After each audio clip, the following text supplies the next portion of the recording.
Waalaikumsalam warahmatullahi wabarakatuh.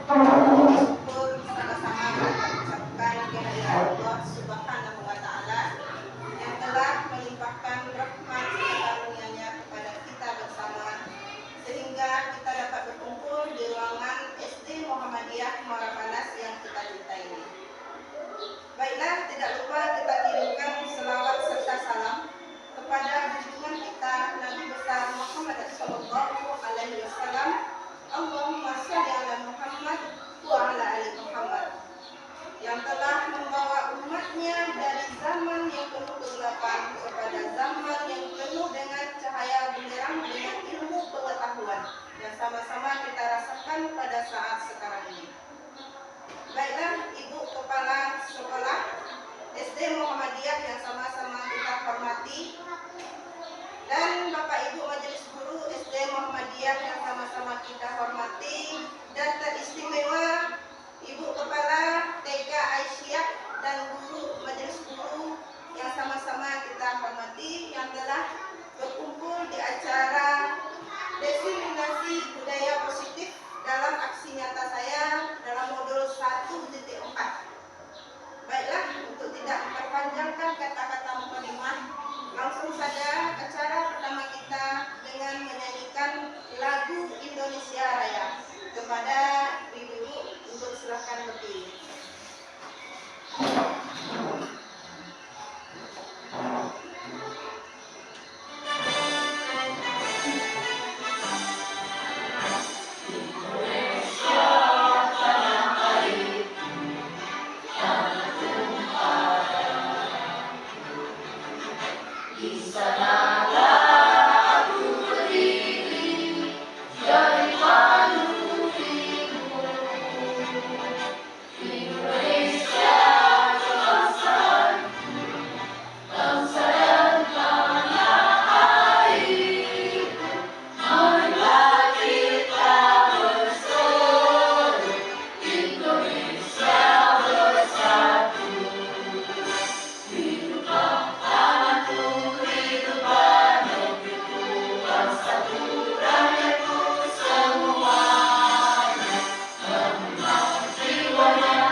Tentang budaya positif. Baiklah, sebelumnya saya mau bertanya, ibu tahu apa itu budaya positif? Apa itu budaya positif? Oh ya? Kebiasaan yang baik. Ya, kalau di sekolah, apakah kita sudah pernah menerapkannya di sekolah? Sudah. Apa diantaranya?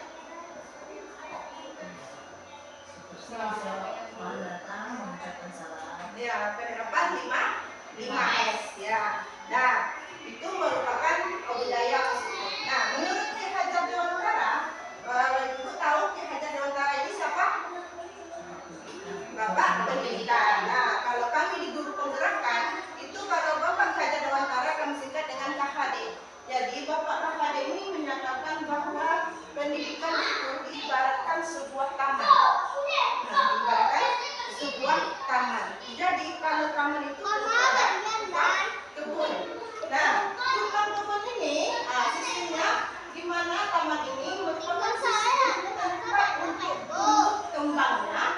tanaman beserta buahnya. Serta tukang kebunnya yang rutin merawat dan menikmati hasil dari taman tersebut.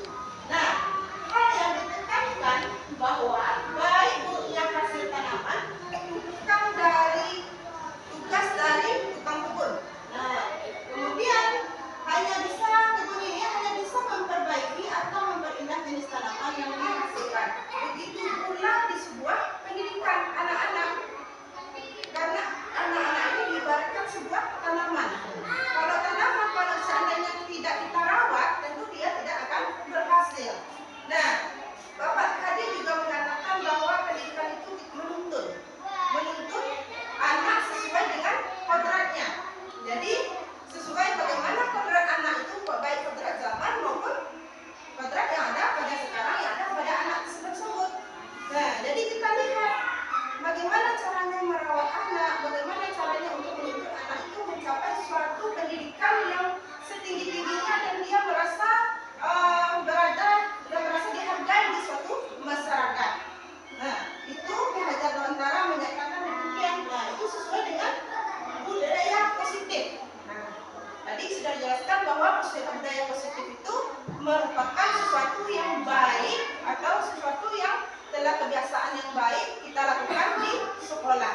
Contohnya tadi yaitu pembiasaan 5S, kemudian membersihkan sekolah, menjaga kebersihan. Kemudian tadi kita melaksanakan upacara bendera.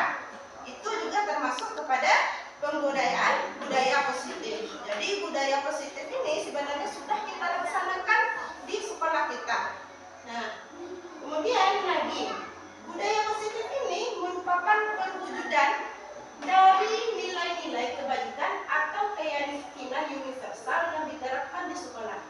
Nah, selama ini mungkin kita merasa sebagai guru berkewajiban mengontrol perilaku siswa agar memiliki perilaku sesuai yang guru harapkan. Jadi kita berharap, murid ini harus seperti ini. Guru yang menentukan. Jadi guru itu merasa kalau seandainya kita tidak berhasil dalam mengontrol siswa itu, kita merasa gagal. Contohnya di kelas 1 dan kelas 2. Anak-anak dituntut untuk sudah pandai membaca. Jadi kita mengontrol anak-anak tersebut. Tapi apakah ini sudah sesuai dengan budaya positif? Nah, nanti kita sampai ke arah sana nantinya. Nah, sekarang coba kita akan melakukan, coba berdiri 2 orang, Bu Uci sama Bu Maya. Coba berdiri. Bagaimana caranya kita mengontrol? Nah, sekarang berdiri depan. Mengontrol dari siswa kita. Sekarang kita cobakan. Ini Ibu Maya dan Ibu Uci. Nah, di sini. Nah, Bu Maya, coba Bu Maya kepalkan. Ada kepala kan? Nih, ada tangan. Buatlah suatu kepala. Nah, anggap di suatu kepala Bu Maya itu ada sesuatu yang sangat istimewa di dalamnya. Nah, yang patut Ibu Maya pertahankan. Bagaimanapun caranya.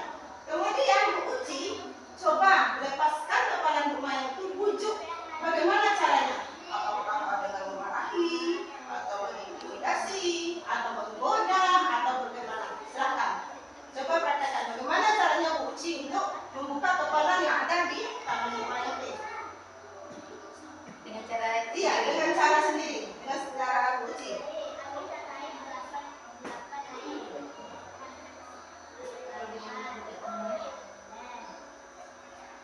Bu Maya harus mempertahankan atau memberikan. Silakan.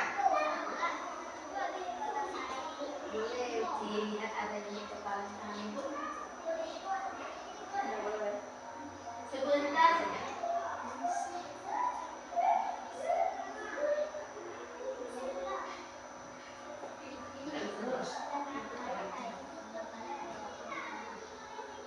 Iya, Uci.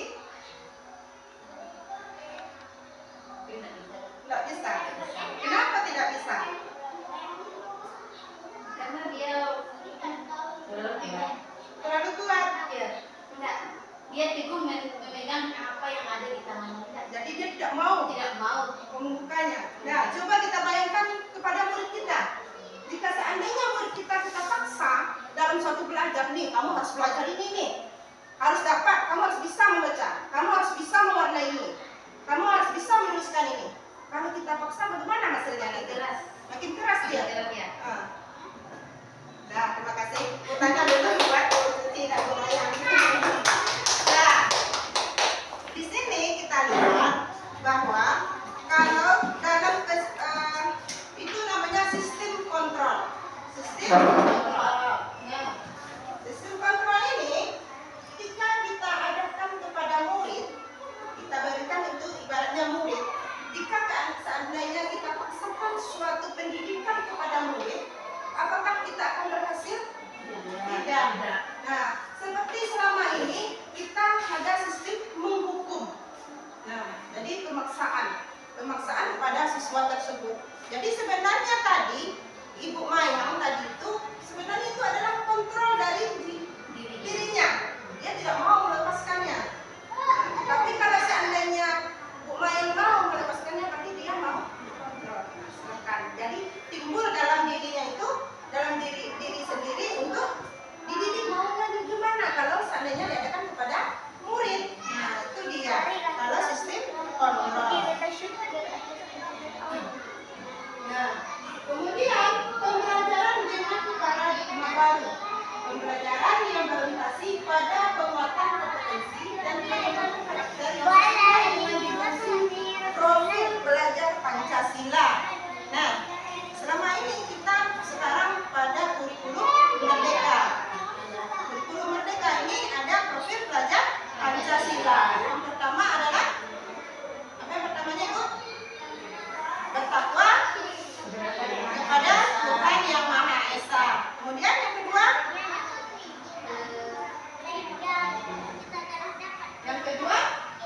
berkebinekaan global. Yang ketiga, bergotong royong. Apa lagi? Kreatif, bernalar kritis dan mandiri. Jadi itu merupakan suatu yang ada di profil pelajar Pancasila. Nah, bagaimana kaitannya dengan budaya positif pada saat sekarang ini? Nah, di dalam rangka menciptakan lingkungan positif, salah satu strategi yang kita kembali adalah penerapan disiplin di sekolah kita. Itu dengan penguasaan kontrol tadi. Nah,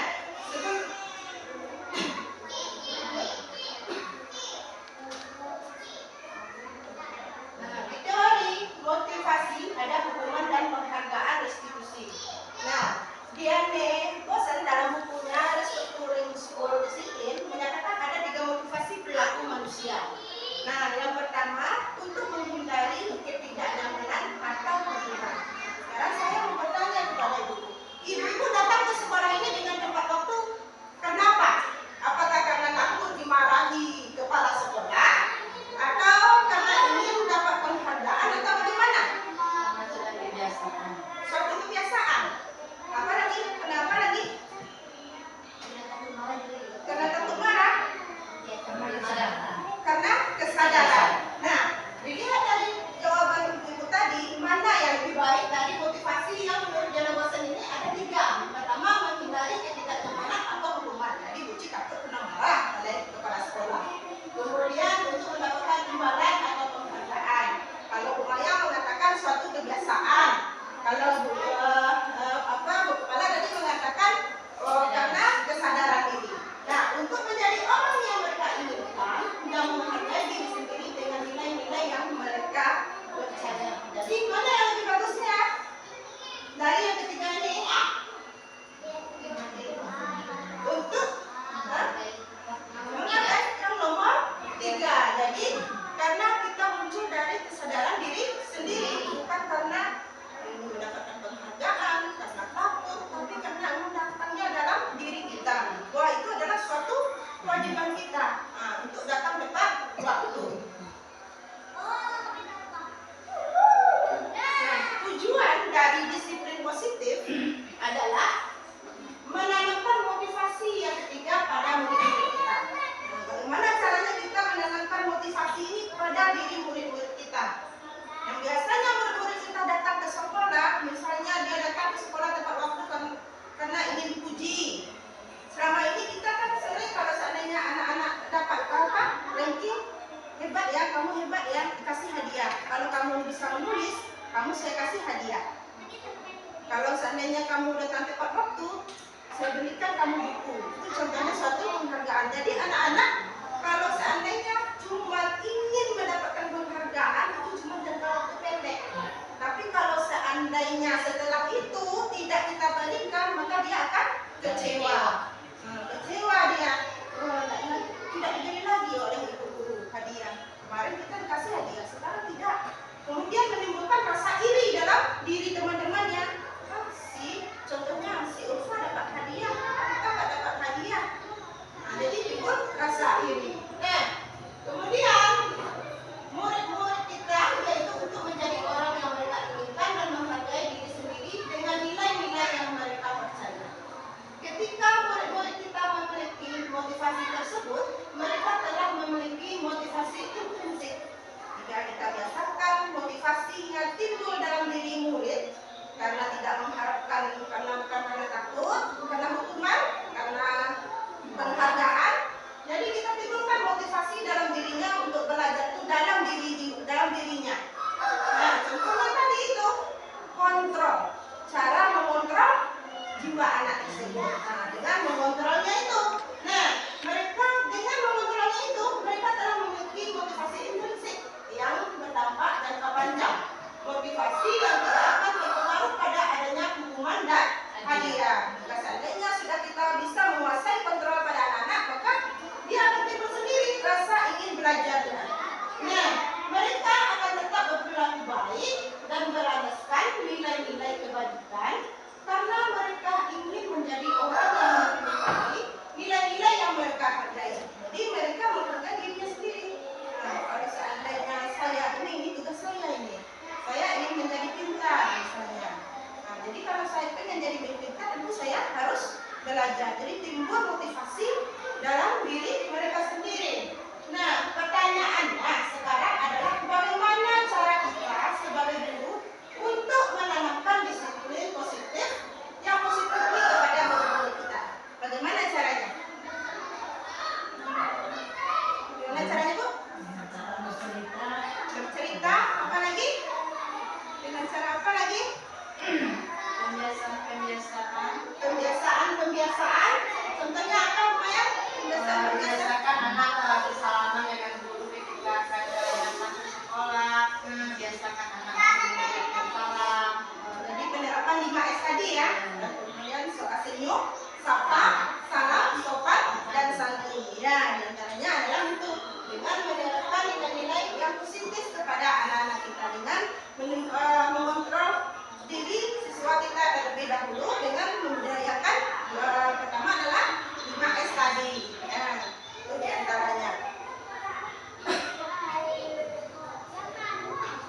Nah, contoh, coba perhatikan itu contohnya. Iva kurang menguasai pelajaran matematika, sehingga pada saat pelajaran tersebut berlangsung, dia lebih banyak berdiam diri atau menggambar di buku pelajaran.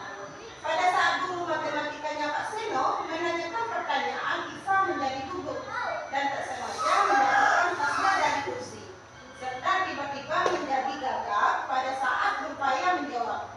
Seluruh kelas pun tertawa melihat perilaku Iva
motivasi. Memberikan motivasi dengan cara restitusi. Nah, dengan cara restitusi. Kita tahu apa itu restitusi? Belum ya? Tapi kita sampai ke sana lagi. Nah, lanjut. Nah, ini dia restitusi. Nah, restitusi adalah proses menciptakan kondisi bagi murid untuk memperbaiki kesalahan mereka sehingga mereka bisa kembali pada kelompok mereka dengan karakter yang lebih kuat. Ini menurut dosen. Nah, restitusi juga merupakan proses kolaborasi yang mengajarkan murid untuk mencari solusi untuk masalah mereka dan membantu murid berpikir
mulai mengajarkan cara mengendarai sepeda. Setiap akhir pekan, ia berlatih sepeda. Dia terlihat senang sekali berlatih sampai akhirnya ia bisa bersepeda dengan baik dan lancar. Ketika ibunya bertanya pada Rafa apa yang membuat dia ingin bersepeda, ketika jawaban Rafa adalah seperti ini. Nah, kebutuhan apa yang ingin dia penuhi oleh si Rafa ini? Tadi ada kasih sayang. Apalagi tadi Ci? Bertahan hidup, kasih sayang, penguasaan, Apalagi tadi? kesenangan. Nah, kebutuhan dasar apa yang dibutuhkan oleh Rafa? Kalau kita lihat dari kasus si Rafa ini, pertama, Rafa, aku merasa bangga dan keren. Itu kebutuhan apa itu? Kesenangan? Kesenangan? Bisa jalan-jalan sore bersama teman-temanku. Kesenangan? Mengendarai sepeda itu seru. Kesenangan juga. Jadi ketiganya kesenangan. Kebutuhan kesenangan. Coba kita lihat apakah betul. Yang pertama itu aku merasa bangga dan keren. Jadi merasa hebat. Kemudian bisa jalan-jalan sore bersama teman-temanku. Kasih saya merasa diterima. Pandai kalau sampai tetap pandai main sepeda tentu teman-temannya menerima. Ayo kita main sepeda bersama-sama. Jadi dia merasa disayangi dan merasa diterima. Nah, yang ketiga mengendarai sepeda itu seru. Jadi itu baru kesenangan. Ada 5 posisi kontrol restitusi. Ini masih dalam restitusi. 5 kontrol posisi.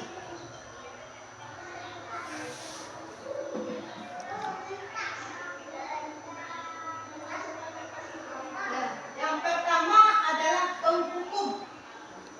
Apa contohnya kalau penghukum? Kalau penghukum tadi menimbulkan rasa takut, rasa sakit, dan rasa tidak nyaman yang jangka panjang oleh murid kita. Nah, coba perhatikan apa ya penghukum ini. Contohnya, anak datang terlambat. Kok kamu terus yang datang terlambat? Kamu terus saja yang datang terlambat. Nah, dari penghukum ini akhirnya timbul rasa takut bagi murid.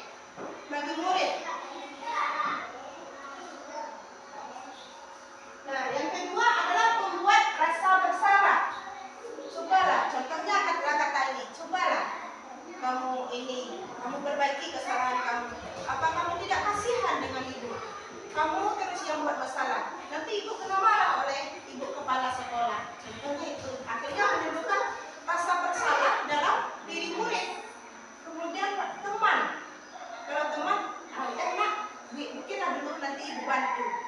Tapi apa yang ditimbulkan dari teman ini? Anak-anak merasa ketergantungan. Iya, ketergantungan kepada guru.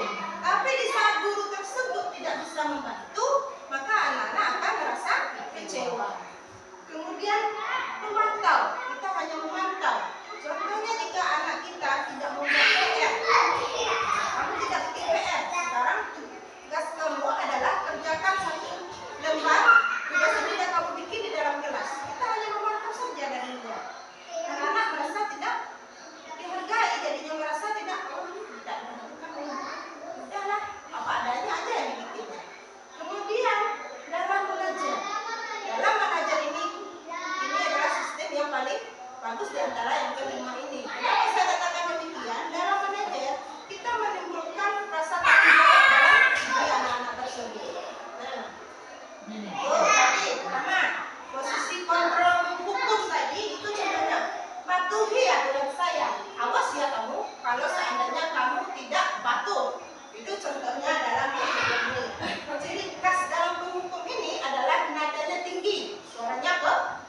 dalam posisi manajer.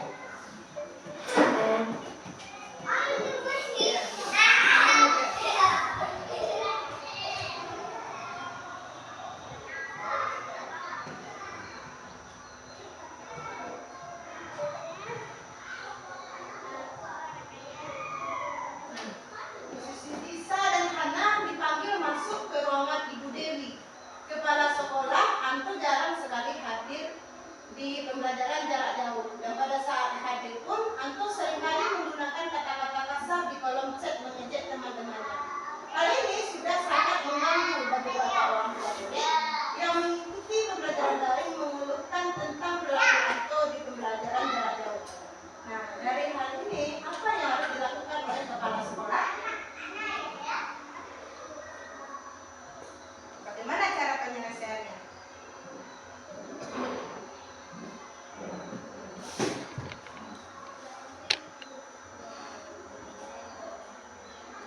Bagaimana cara penyelesaiannya?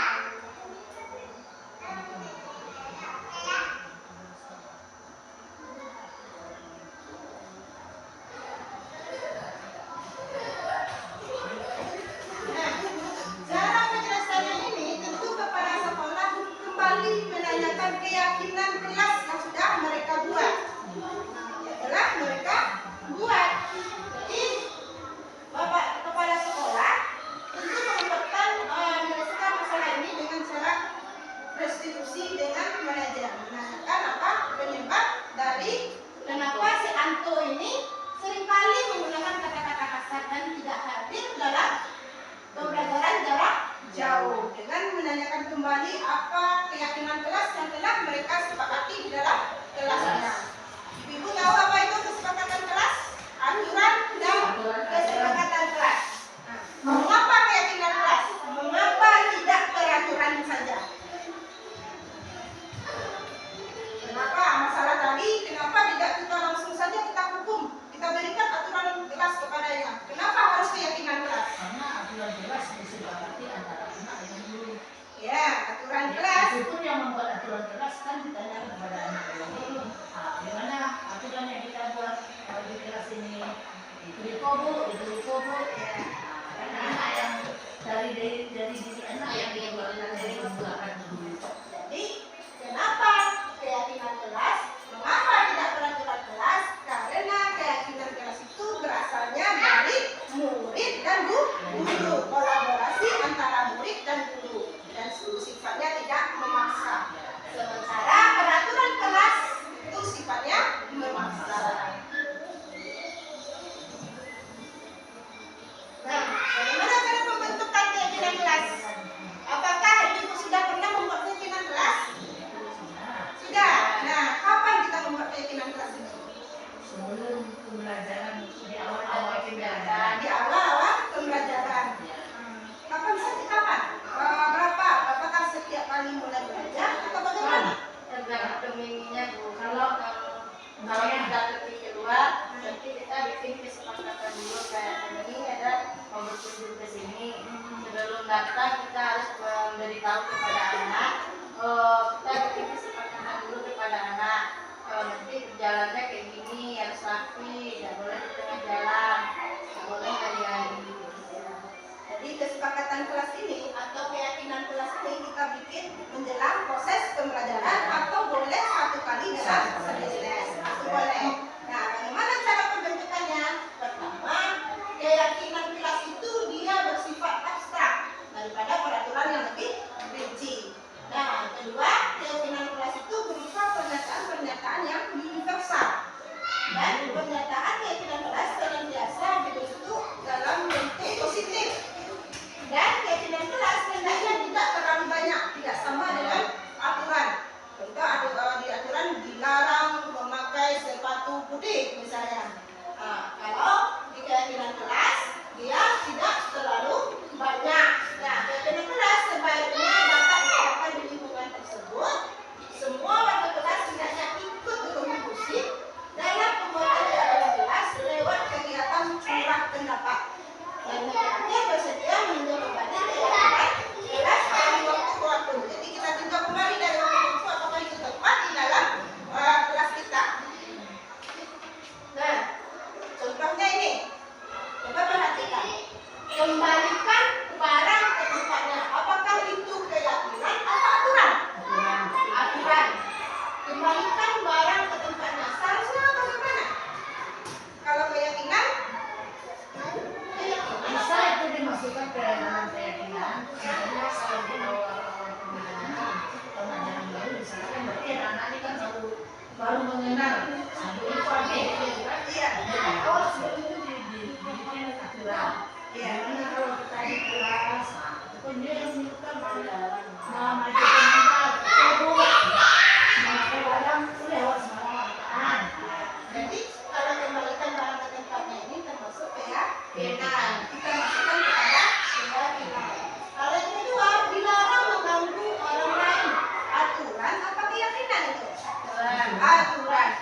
belajar. Itu contohnya.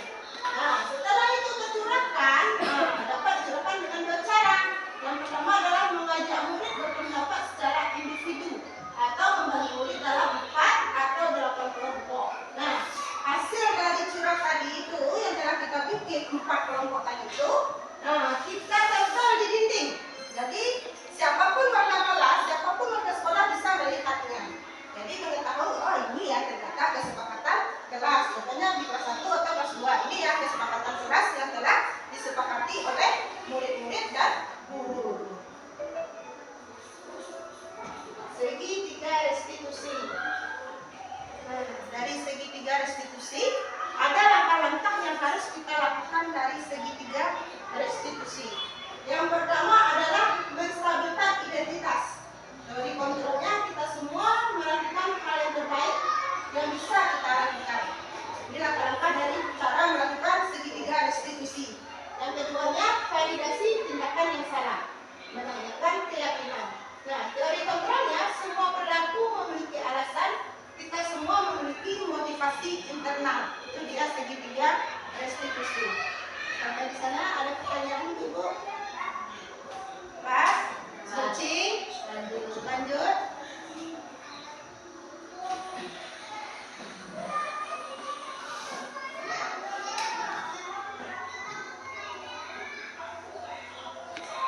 Nah, di segitiga restitusi, yang pertama itu menstabilkan identitas. Menstabilkan identitas, contohnya kata-kata setiap orang pasti pernah melakukan kesalahan. Tuh, semua kata-kata awalnya. Kamu bukan satu-satunya yang pernah melakukan ini. Kemudian, yang kedua, validasi tindakan yang salah. Dalam validasi tindakan yang salah ini, kamu tentu punya alasan mengapa melakukan ini. Jadi di dalam restitusi ini perlu adanya keyakinan kelas. Setelah terbentuknya keyakinan, barulah kita menanyakan keyakinan tadi. Barulah kita dapat menghasilkan suatu kesepakatan. Nah, menstabilkan identitas. Tadi contohnya, bagian dasar dari segitiga bertujuan untuk mengubah identitas anak. Untuk mengubah identitas anak dari orang yang gagal karena melakukan kesalahan menjadi orang sukses. Jadi dengan menanyakan, dengan menstabilkan identitas ini, maka anak akan timbul rasa percaya dirinya kembali. Nah, contohnya berbuat salah itu tidak apa-apa. Kemudian tidak ada manusia yang sempurna. Saya juga pernah melakukan kesalahan seperti itu. Itu dia kalau menstabilkan identitas.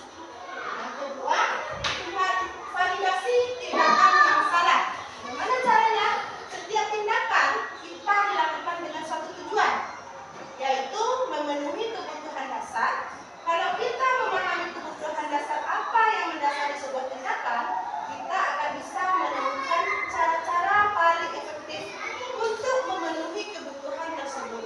Nah, contohnya, padahal kamu bisa melakukan yang lebih buruk dari ini ya. Nah, kamu pasti punya alasan mengapa melakukan hal itu. Itu contoh dari validasi tindakan yang salah. Nah, yang ketiga, menanyakan keyakinan.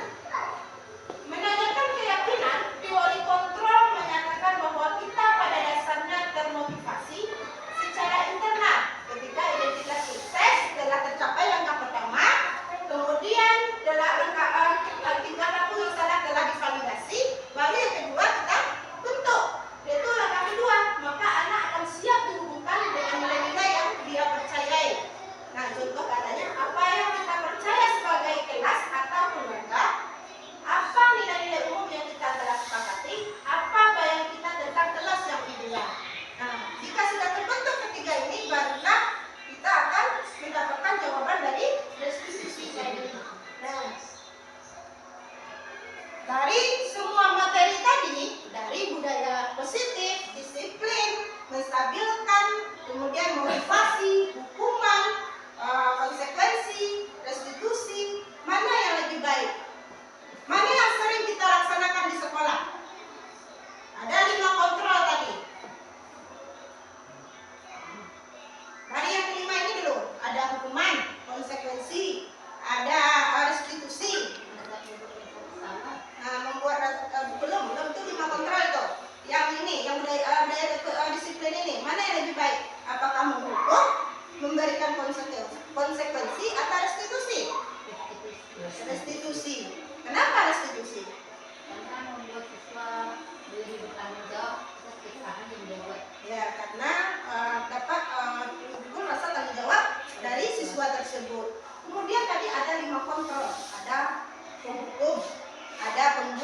bersalah, ada teman, ada pemantau, ada manajer. Yang mana yang lebih sering kita kerjakan di sekolah? Yang mana yang dari kelima itu, yang mana yang sering ibu lakukan? Ibu terapkan pada anak-anak. Hukuman pernah. Merasa bersalah? Benci yang mana lebih dominan? Konsekuensi. Dari kelima bukan konsekuensi tadi. Ada hukum, membuat merasa bersalah, teman, pemantau, dan manajer. Dari yang kelima itu mana yang lebih dominan yang sering diterapkan? Penghukum. Bu ya? Penghukum. Langsung saja penghukum. Bu Maya? Teman. Lebih sering teman. Bu Fit? Teman. Jadi kalau kita perhatikan dari 5 kontrol ini, mana yang lebih baik? Manajer. Jadi sama, saya selama ini juga demikian. Sistem menghukum, kadang membuat merasa bersalah, kadang teman. Kelima-limanya itu sebenarnya sudah kita terapkan di dalam sekolah, cuma kita tidak menyadarinya. Jadi karena sudah mengetahui, kita coba untuk merubahnya. Ya, perlahan-lahan. Karena manajer ini yang lebih baik, lebih bagus ya, sehingga anak-anak merasa tidak tersakiti lagi ya. Merasa nyaman dia lagi di sekolah. Nah, kemudian apakah dalam suatu masalah ibu pernah melakukan restitusi kepada anak-anak? Pernah. Apakah ada langsung awak salah tuh mah? Ibu secara dua taruh. Awak secara tidak salah.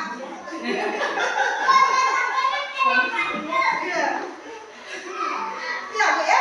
Jadi kalau coba kita perhatikan. Ini ada sebuah kasus dua siswa kelas 6, yang satu Afdal, yang kedua Miko. Afdal karena tidak disiplin.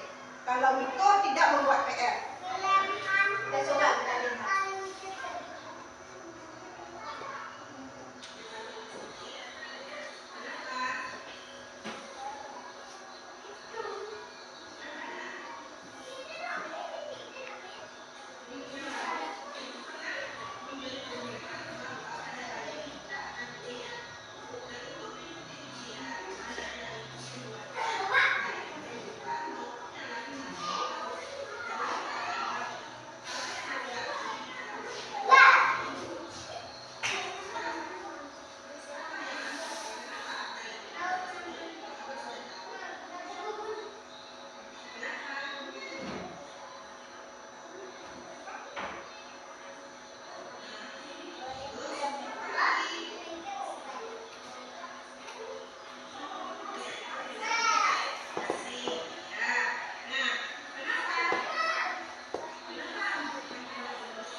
tadi itu rangkaian dari restitusi.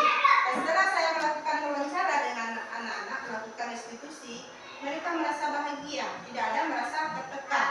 Nah, jadi dari kesemuanya itu yang paling bagus itu adalah dengan cara restitusi.